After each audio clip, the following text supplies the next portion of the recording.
নমস্কার বন্ধুরা, পপ কিচেনে সবাইকে স্বাগত। আজ পপ কিচেন বাজার করেছে দেখুন।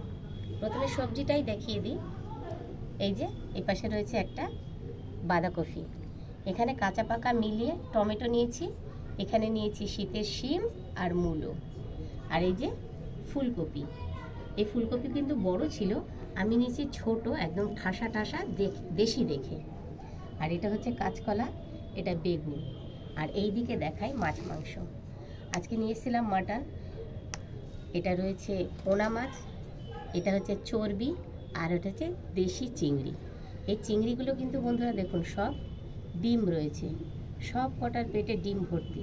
তবে এগুলো তো ফ্রেশ দেখাচ্ছে, এই কারণে আমি একেবারে ধুয়ে ধায়ে পরিষ্কার করে তারপরে আপনাদের সামনে হাজির করেছি।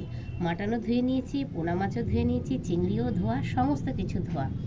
তো আজকের বাজার আমার আপনাদের কেমন লাগলো অবশ্যই কমেন্টসে জানাবেন, আর ভালো লাগলে কিন্তু লাইক শেয়ার সাবস্ক্রাইব করে আমার পাশে থাকবেন। তো আজকের মতন এই পর্যন্ত, এখানেই শেষ করব। আবার দেখাবো অন্য একদিন কি করে আমি কি বাজার করছি, আপনাদের সামনে সেটা হাজির করব। তো আজকের মতন এই পর্যন্ত, টাটা।